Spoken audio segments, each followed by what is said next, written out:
Spencer Nusbaum, welcome to the Sport Profile. Thank you for having me. This is a true honor. I'm super excited to chat with you, dude. Baseball season's coming up. You're with the Athletic. You're getting ready for another baseball season, and it's a marathon, for many people with all the travel, with all the preparation. I mean, 162 games is no easy feat for the players, and I'm very curious. What is it like for the journalists and reporters that you interact with every single day going through that marathon? Yeah, it's funny you bring this up because I always kind of think of it in two different spheres. Sure. Um, the first one is for people like me, which are people who don't have families yet, don't have kids, don't have those sort of commitments. And for us, it's a grind. I mean, are we there at every single one of the 162 games? No, but we're there for a whole lot of them. Yeah. Almost all of us are there for at least 75% of them. So, yeah, it's a grind. It's one that obviously we all enjoy and wouldn't trade for the world. But it's one where, again, like, you're going to lose sleep some nights. You're going to, take some red eyes. You're going to be working during hours that people don't think you're working. You're going to wake up thinking about the team. You're going to go to bed thinking about the team. And that's for the people who don't have families. For the people who do, I honestly don't understand how they do it.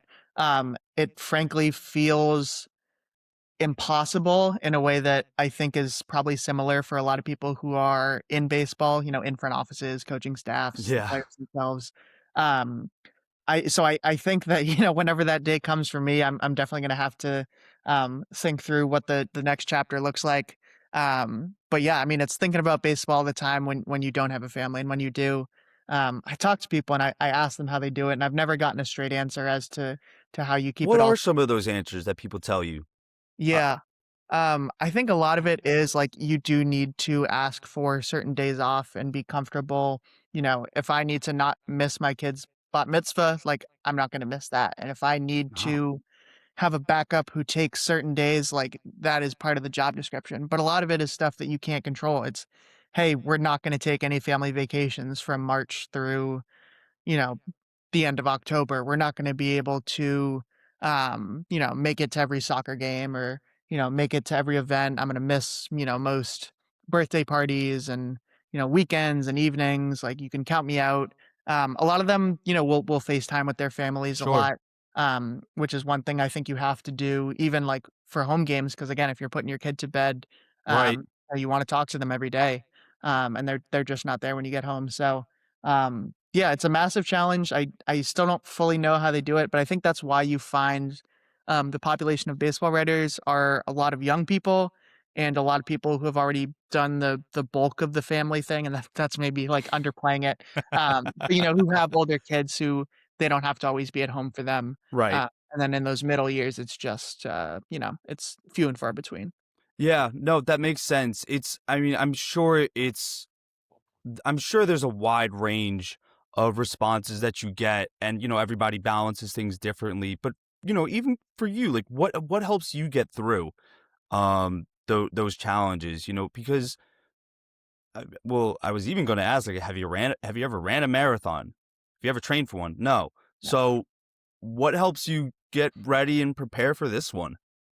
I mean, I think the biggest thing is just that I love it so much, and Yeah. so it's not as if it's mentally exhausting and emotionally exhausting to be thinking about this team all the time and be thinking about the sort of stories I want to write and the questions I want to ask and all that. So there is legitimate joy in it. Um, but I also think what kind of helps me through is that the people I'm closest to in my life aren't necessarily, they're not necessarily baseball journalists. Like, they don't have the Right. same grind as me, which means that when I'm not thinking about baseball, I don't have to think about baseball. I can Yeah. watch Survivor with my girlfriend at night, and I can, talk to my friends about, pick up basketball or, Sure. any of these kind of other sorts of things. And so I think it's helpful to have some sort of other thing to think about when I'm not thinking about baseball. Um, but yeah, I really think the main goal is just like, if you don't really love this, it's not for you. Right. And that isn't to say you can't have other interests. It's just impossible to manage all that on your plate alone. I also think, in past years, like, when I was at the Washington Post, I had Andrew Golden, who was a Right. great friend of mine, in addition to being my beat partner, and that made the job a whole lot easier. And so that'll be a challenge coming into this year where I know the Athletic has a fantastic support system, Yeah. but also I'm not doing it with someone right by my side. And so that's something I'll definitely have to navigate and think through this year because yeah, Andrew and I really had a great thing going while it was still going. Yeah, for sure. I mean, leaning on that support is so heavy and so important. I mean, look, I have no doubt that you two are going to still be, you know, talking every day and supporting each other from afar with him at the Banner, you now at the Athletic. And you said something very interesting there about when you're not writing about it, you are actually able to like shut that switch off. You mentioned Survivor, but what are some of the things that Spencer Nussbaum is doing to keep himself grounded and, stay true to himself, outside of work? Yeah, I think first and foremost, it's just again like being around the people closest to me, talking to them, and just again like I live with my girlfriend. We Yeah. When I get home, I don't have to talk about everything that happened at work. I can hear about her day. We can talk about literally anything else. And so I think that's honestly the biggest thing that keeps me grounded is just knowing like when I get home, like work doesn't matter anymore. It does Yeah. not matter as much as um it did when I was at the park or at the start of the day when I was doing research or asking questions. What I found when I started on the baseball beat is I Mhm. just can't really care about basketball or football or any of the other sports I I cared was I about. was gonna ask about that actually. That's a really interesting dynamic that you're about to bring up. Are you still like involved in any of the other sports? And it doesn't seem like it. No, and I just can't because I used to listen to all these basketball podcasts like Sure. 12 times a day and football like I still have a fantasy football team. Like basketball tweets show up on my timeline, but I just can't if it's not baseball and if it's not related to my job, I just don't have the mental energy for it. And again, that's Right. why I'll watch shows that are not related to baseball, and that's why I will, spend time just like trying to do anything that's not in the baseball world because I'm still drawn into like, I'll listen to baseball podcasts. I'll like do the work Yeah.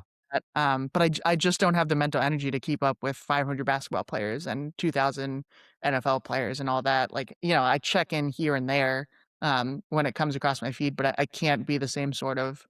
Not that I was an analyst before, but I did Yeah. think things through pretty deeply. Sure. And just like here's a great example. At the start of Please. the year, I was gonna do like every year I do a what I think the NBA standings will be, who I think will win it all. And Okay. right before I did that, I got a notification from Shams that said someone had signed for a $72 million contract, and I had never heard of that player before. And I said, "Look, Okay. if someone's getting that sort of money and I don't know who they are, it's not worth it to try to figure out what's gonna happen during the season." Yeah. I really try to black all that out. Yeah. I'm the same way. I mean, I think I've morphed into like a more casual fan as like I guess I've gotten older, now focusing on more podcasting and digital stuff, but I still follow like the women's college basketball, things like that, which have I guess always been constants in my life. But are there any other sports that you kind of like are casually into? Can that time be devoted to any other casual sport? Not really. Again, like between probably 2021 and 2023, I listened to probably every, like, Bill Simmons podcast that went Yeah. up. I read probably every, WNBA article that went up on The Athletic. Like, Yeah. I really consumed all that to a degree that, maybe was healthy, maybe was not. Um, I just can't do that anymore. Like, if it comes It across. makes sense though. It makes sense your reasoning why. Yeah. Like, I don't know. If you were diving into this whole like, if you're diving into this whole world of podcasting or whatever, I have to assume, like, you need breaks as well, and, like, there are certain Of things that, like, course. you just can't do anymore, you know? Oh my god, yeah. I mean, I think I've gotten into like a somewhat of a consistent rhythm, I'd like to think. But yeah, like you definitely need breaks. And for me, that's Rummy Cube. Do, Yeah. do you know that game? I do, yeah. That My was a God. constant in my, grandpa's house. Yeah. Yeah. Well, can I ask you, are you Jewish like me? Are you part of the tribe like me? I'm half Jewish, but it's on You're my half? dad's All side, right, so so you got Rummy Cube in that Yes, that is Every the side that I was right. getting. It is a very Jewish game. It is a very Jewish cultural game. Obviously, no matter what faith you are, you can play Rummy Cube. But like, it is associated with the Jewish people and Jewish grandmothers. And if you're over the age of like 75, you're in a master's category, That's right. That's your right? game. My girlfriend and I, we've actually kept track. She had, I'm on a 2-game win streak. I'll say that, but she is leading, I think 11-7. Oh, 11-7 right now since yeah, we you got started grounded by tracking. Well, listen, she won a few quick short games in a row. She got a 3-game win streak, but those 3 games were short. Yeah. To her credit though, she started out 5-0. Look, whatever helps you sleep at night is I the know is what they it helps me sleep. It helps us get through the day. Playing with my parents, I love playing with my grandma still. She plays twice a week and it's great. But that's really my thing to get get away from everything. Yeah, and it's funny you bring that up because, Sure. like, even this may just be like a sports writer's curse that we want to track everything that, like, your record against your like. You're so right. When I think about the ways that I consume, I still can't get away from. Like if I watch a movie, I have to log it on Letterboxd. If I have my favorite day of the year every year is Spotify Wrapped, and I have an Is it app really? tracks it all the time. Like, I just think we're addicted to this, like, tracking things that we enjoy, and even if it's, "Hey, this helps us get away from it," I can't ever stop making lists or writing things down about the things I enjoy, so, Yeah. even if it helps me get away from it, I think it's just impossible, and I think the Rummy Cube example is perfect. No, I completely agree with that actually. I've never even acknowledged that fact, but it's true. I do like to track things. I mean, I have a very detailed spreadsheet for the sport profile of what guests are coming on when, if I've reached out to them, if they responded, how they responded, yada yada. And it's very detailed, it's very meticulous. It just helps me feel organized. Something Yeah. like something's growing, I I think it guess. scratches an itch inside of our brain that, like, we It can't do get it somehow. does. You're right about that. It really does. So you have Letterbox with your movies. You have Spotify Wrap that comes out every year. First of all, I do want to ask, what is on your Spotify Wrap, Spencer Nusbaum? Oh, I'm trying to think of what it was last year. I know the top song was Brain Stew by, Green Day 2 years in a row. Love Green Day. Um, but the music is it's usually a mix of, like, a couple of it's not and this is the other thing too, I'm not listening to eclectic music. Like, I think Sure. my number 1 artist was Sabrina Carpenter. The year before, it was Yeah. probably Jay-Z or something. Um, Amazing. so it's not like I'm listening to these out there artists, but, like, I also can't help myself to, like, "Oh, like, it's so cool that I listened to her, like, 540 times last year." A lot of Chapel Roan. Uh, Mhm. but yeah, and then, I definitely got into a bit of a yacht rock phase last year, and so I think a few of those sorts of songs ended up on my top 5. Uh, Amazing. but yeah, I just can't help myself, and I'm so glad Andrew and I always talked about this because he always had, Apple Music, and I do too. yeah, felt inferior, and you should feel inferior, by the way, for having it. Well, you could still do it. Like Apple Music does like a replay. It does, but it's not the same. It just doesn't hit the same. I think it's because like it doesn't automatically pop up. Like you have to log in and then access it. Whereas I'm assuming with Spotify, it just comes up for you. It's just right there. It changes. This is the other thing too. Like, I even track this. Like, I track when Spotify Wrap drops every year, so I know it's going to be like Is on it a not the same day every year? it's a different day, but like the day of the week is usually the same, and it's always around like Okay. 8 a.m. Again, this is stuff that like I should not know and I should not think about, but I can't help myself I'm going to because push back on that. I think that's stuff you should know. I think that's stuff that you should know only for the reason that it just helps you get through your day. I think so. But then when I forget, Because I'm the same way. yeah, yeah, I hear you. Then when I forget what Jake Irvin's ERA is, like on May 7th or whatever, I'm gonna be like, why is that taking up space in my brain? And the other thing is not. But Right, but you're going to go to bed knowing that Spotify Wrapped in 2025 came out on a random, let's say, Thursday. that's right. But, when you get to the ballpark, you can obviously understand what that player's ERA was just by looking at it. It is still accessible to you. Yeah. No, I think you're right. So I won't expend too much brain energy on what works for me and what doesn't, and I'll just kind of, keep letting it rock and see what happens. I think people need that. I think people need those outs to be like, this is something I'm really obsessing over that is not connected to work, what you do for a living, whatever it may be. You Yeah. know, for me, that's Marvel, the Marvel Cinematic Universe. Everybody and their mother knows I'm a Marvel nerd. And I also am a bar trivia host with Trivia Revolution. It's a company in New Jersey.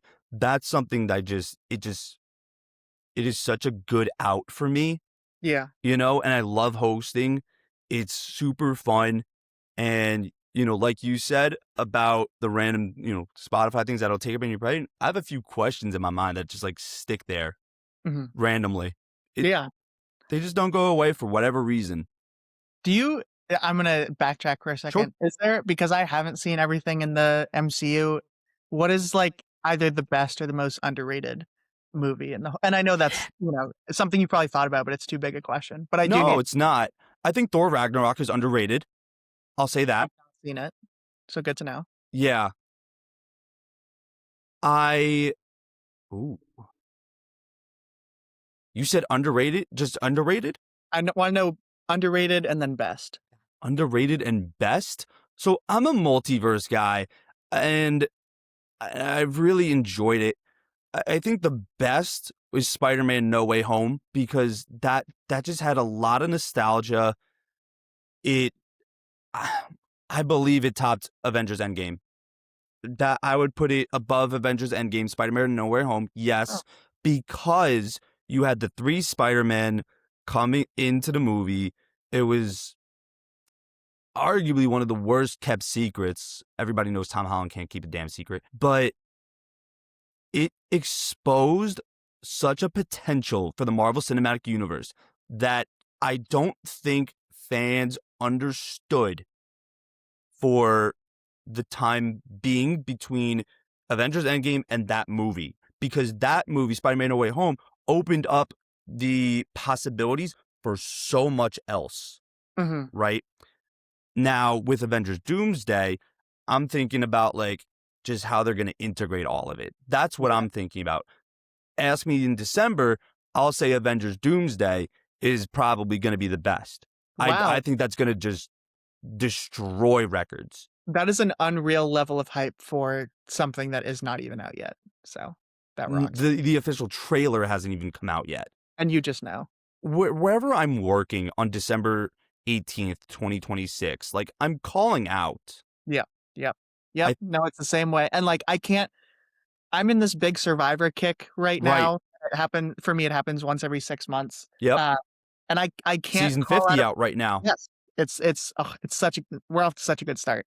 Um, I won't be able to call out of some of those, but Probably not. but if I could, oh, it's gonna be I hope it's a day game that day. Yeah. I can watch it. Yeah, yeah. No, that makes sense too. So I get the passion. Yeah, and again, Yeah. sort of thing, it's just like you, it's not out yet, but I know it's gonna be a banger when it is. 100%. Yeah. 100%. I guess it keeps me interested. It keeps my mind going in something that's like not tied to what we do professionally. Yeah. I also had this, great chat with, Sally Jenkins, who, again, used to work at the Washington Mhm. Post about a year ago, um, where she said some of her best writing and best ideas come from just, like, being interested in other things, and, like, that's if you listen to, especially this is the biggest thing I think I take from older sports writers is Sure. because they have so much experience and are interested in things outside of their beat. It's not intentional, but you end up soaking in some of that, either like maybe it's a dramatic build in the way that like a mystery writer writes something That's a stuff good in it, point.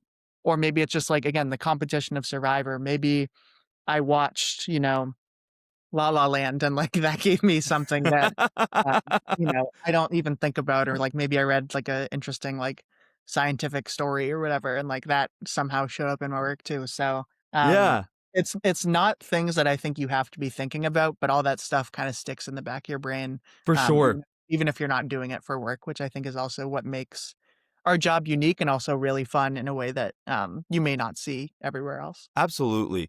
Which, and that even leads me to an interesting question because, we've talked about like the obsessions outside of work, but like for the stories that you write and have written over the course of your career, what kind of like, I guess, topics have really resonated with you, either within baseball or outside of it? What is Spencer Nussbaum like favorite story of his? Yeah. Well, I'll preface this by kind of saying why it's this type of story. Sure. Um, when I was, I don't know, 11 or 12, I watched Moneyball for the first time Fantastic movie. yeah, and then read the book. The movie used to be my favorite movie. The book is among my favorite books.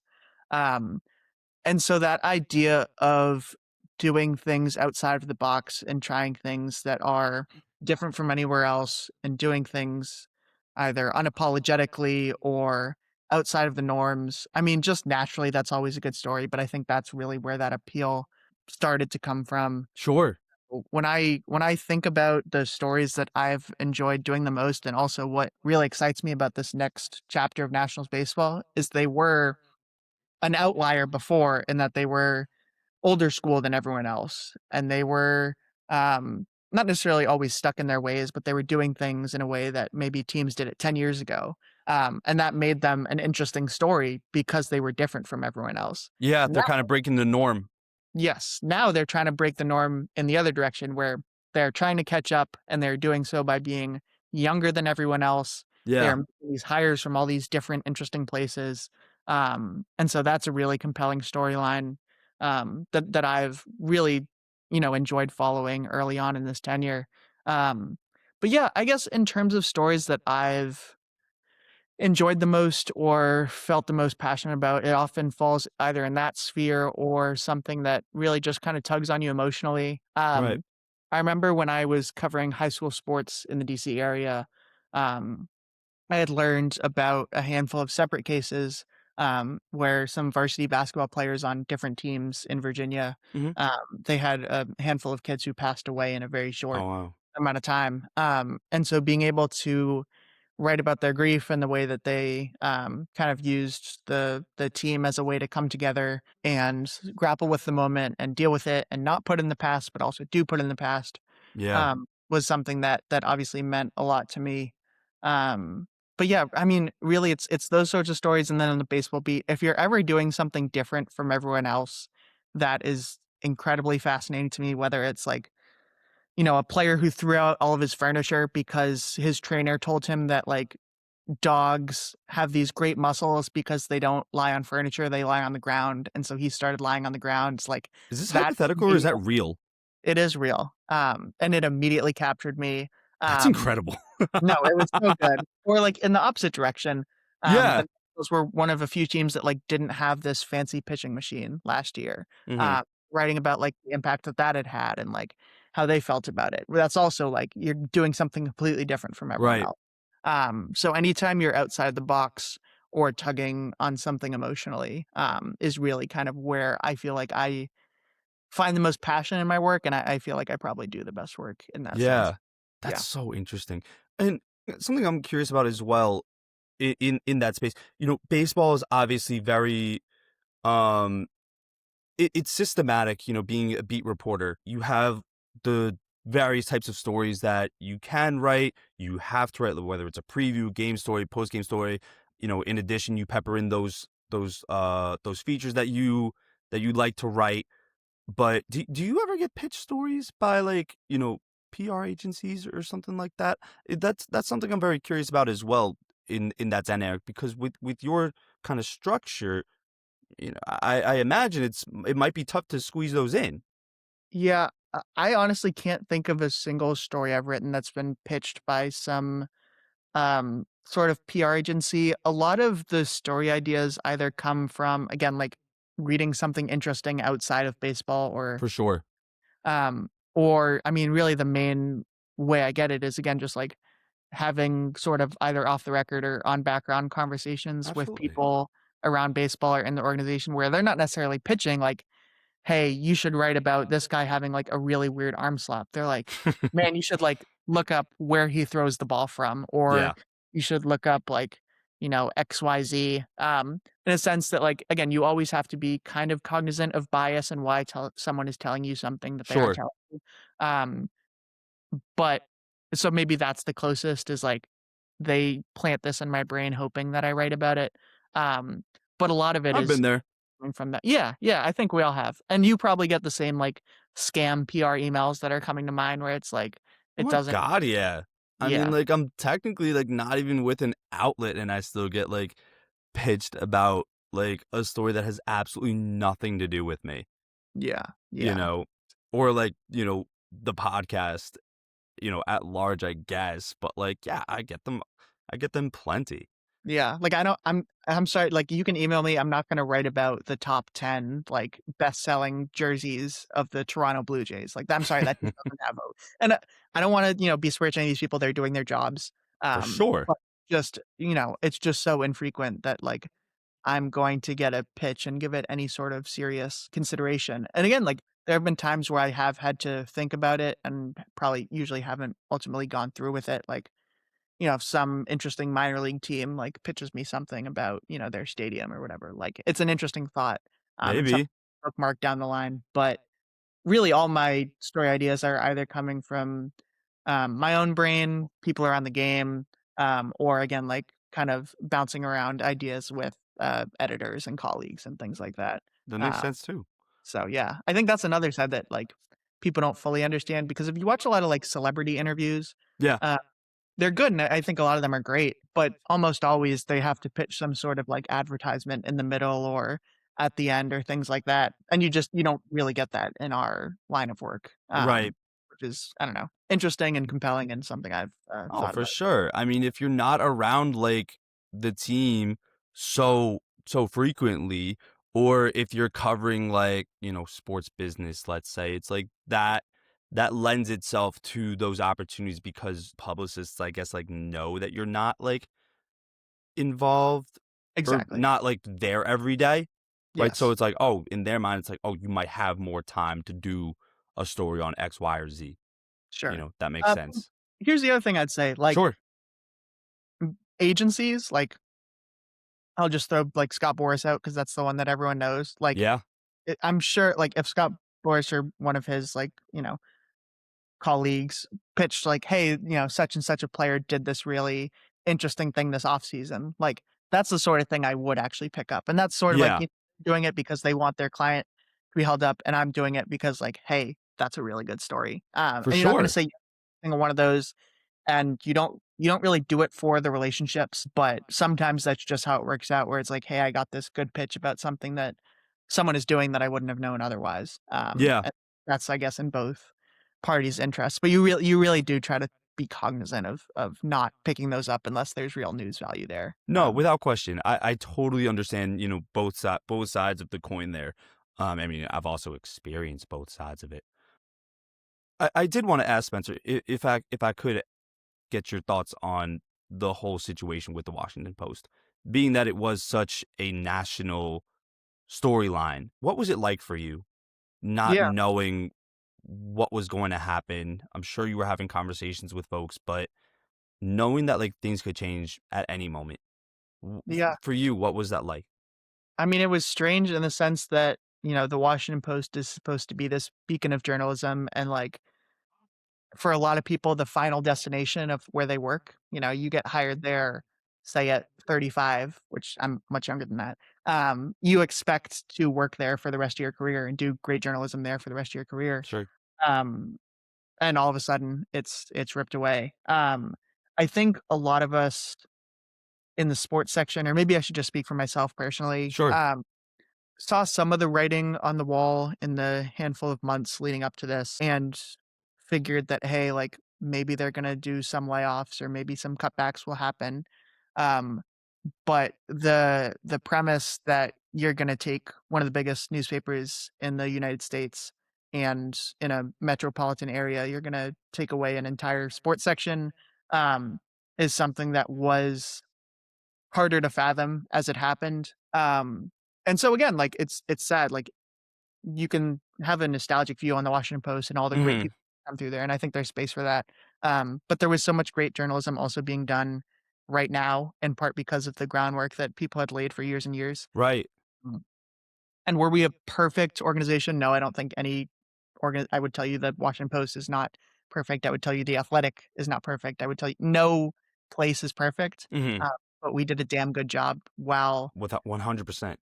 while everything was still going on. And so, yeah, it was a shock to lose all those great journalists at once. The flip side of that for me was, again, there was uncertainty when I found out that all this was gonna happen, but there was an outpouring of support for Yeah, me, for my colleagues that also I didn't really fathom. I think going into this, again, I talk to fans with some regularity, and I kind of have a sense of the importance of the beat, and I try to make that show in my work, sure. but I didn't really have a sense of how many people started their days reading the Washington Post. Like, I grew up reading the Boston Globe, I grew up reading Right, the I remember. I learned how to read effectively. Um, Yeah, the Washington Post was that for a lot of people, and, like, maybe it wasn't always my byline, but it was some other reporter who had a much higher status than me or was legendary in some way or another, and for some people, it was like, I started my day by reading Andrew Golden and Spencer Nusbaum on the mhm, National. And so seeing that sort of outpouring of support when the news came down that we were all, laid off was, I don't know, it was really touching at the time, yeah, in a way that, like, you know, I expected it. Friends and family obviously are the first people I'm leaning on, but to see that sort of public support, um, is something that really meant a lot and showed me the sort of impact that our reporting can do. Now absolutely. also talk about obviously the Metro desk and the foreign desk, which were also Yeah, the podcast, other parts of the paper. Um, so it's tough for all of us. I think without question. a lot of us have landed on our feet, fortunately, Thank because God. yes, because we do have the Washington Post attached to our name, but a lot of great writers and especially a lot of great editors who don't get the same credit behind the scenes haven't landed on their feet, and people who should have a job right now don't. So Right, that's the hard part of it. And again, I think that people should wake up in a major city and be able to read about all of their sports in one of place. course. That no longer fully exists, but again, I hope at The Athletic we are capturing some, essence of that in a way that Absolutely. we, maybe didn't exist a couple years ago. And I have no doubt that you will, and you will spearhead that, with the Nationals beat. But was there a point throughout all of that where I guess you kind of said, "Oh shit, this is bigger than maybe I realized"? Yeah,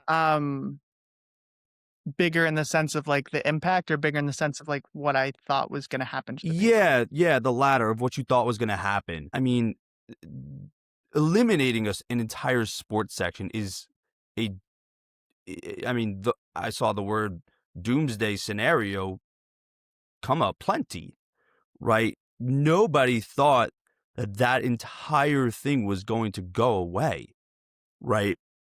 What was the point where I guess your like aha moment was like, this is bigger than I might have realized, or this is bigger than I thought it was going to be, rather. Yeah, I think, again, before the news started trickling out there, I think once we found out that we weren't going to spring training is when you really started to reckon with the fact that, like, Right. that's a precursor for other things, Mm. meaning maybe not always the elimination of a sports section, but, you know, occasionally the elimination of a sports section. Um, Again, like, you could kinda just it's not like I was going into the office all the time, but you could feel it a little bit in the air when you were Yeah. there, and people had kind of understood that, like, "Hey, this is something that might happen." Um, yeah, like, you never know for certain until something actually Absolutely. happens. But you did kind of feel the weight of the place feel different, Yeah. kind of in the final 6 months, but especially in the final month or so of being there where it's, "Hey, like, we know that Interesting. this is hard." But also, like, that's the thing is the public all grasped it at once where or Yeah. maybe it was over the course of a couple days where it's like, it might get shut down, and it is getting shut down. I had a month or so to wrap my head all around all of this, um, and for some people, I think that was the worst thing in the world, just all the waiting. For me, it helped me process it a bit slower. Did it really? Yeah, where, like, again, I could either compartmentalize at times or, We're um all guilty of it. Yes, or me especially, or at other Same. times, really, think through it and talk with, again, like, friends and family and other people at the post. Um, and there are a lot of people who have talked about this much more eloquently than I can or will, because again, I was at the place for 4 years, and some people were around for 15, 20, 25 years. Yeah. Um, but again, I just keep coming back to the great work that we did, and all of a sudden it just stopped. Like, I still up until that, like, even this morning, first thing I do is open the Washington Post and go to the sports section, and now it's just all wire copy. Right. And I think that I don't know if I'm maybe the last person still doing that, but I think it did speak to sort of um, stranglehold and the grasp that we had on the DC sports Oh my area, just God. like the Yeah. sports section at large. So yeah, it's all hard to think about the death of a sports section that had 50 people, the death of a local sports section. There's still great people doing work at the Washington Post, Totally. but the sports section is no longer there. So yeah, it's hard to wrap your mind around. I can only imagine. And I really do hope you internalize and feel the love and support from everybody that was reaching out to you and your colleagues, and just to know that like they are there to like support you and commend like the amazing job that you all did on your beats. And I really hope you genuinely internalize that. Yeah, I mean, that's been the heartwarming part about all of this is that Yeah, it been internalized, and I know that every time I write something, there's a sect of people who are reading it and hanging on to maybe not hang on to every word, that's a maybe overplaying my importance, but, they do care about what I have to write. They sure. independent journalism, they want independent thoughts about Yes. their favorite teams and something bigger than themselves, and so, yeah, I've had some time to process all of that. I'm sure when I retire one day, it will hit a whole lot more, Yeah, um, but yeah, for now, I'm definitely doing my best to, try and internalize it best I can. without question. And you're doing an awesome job. And so, Spencer, the last question I do ask everybody on the podcast is really just professionalism aside, your sports writing career aside, just you as a person. Spencer Nussbaum, what do you like most or admire about yourself? Oh, see, this is where the compartmentalizing hurts because I Ah, try not to think about any of this. Um, we're gonna have, like, a 40-minute pause in the podcast as I think this out. Um, no, um, I'd like to think it is my thoughtfulness and way to navigate situations with a light touch. yeah, I think a big part of that is growing up as a twin and an identical twin in particular. I always felt like there was another one of me and someone who either, like, mattered more than me or, generally was thinking the same things as me. Just someone you always have to be cognizant of in a way that, like, sure. if you don't in that environment, you maybe just don't get it. Yeah, Um, and I think that as I think about even outside of my career, just, like, the things that matter to me, it's making someone laugh when they're having a tough time or, again, being able to treat a situation with humor or knowing just to yeah, how have the right feel for the situation, and I'm not gonna act like I have the best feel in the world or that I handle every situation the best. I think there are times even in my job where I'm like, I probably stayed back from something too much because I, could empathize with a certain situation. right. Although obviously the baseball beat has changed the way I think about that a little bit. Sure.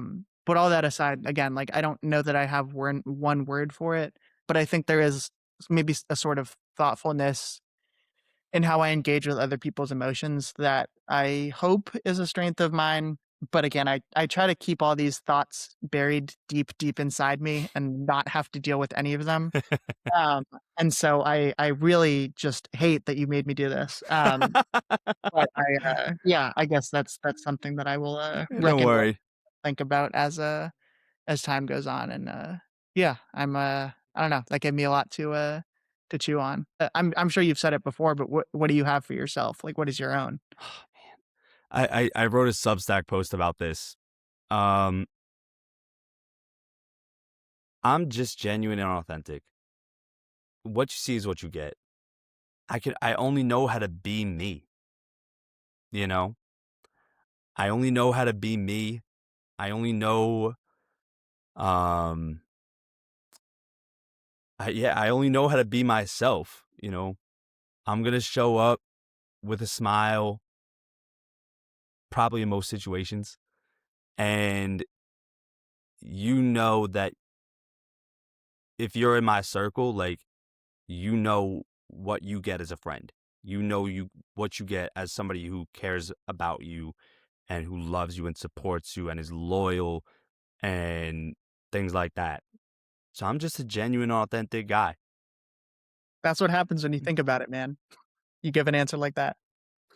Yeah, but it's true. I mean, I have thought about it for a while because, I mean, the origin of that is, also something I wrote about. But yeah, that question came from like a high school psychology class.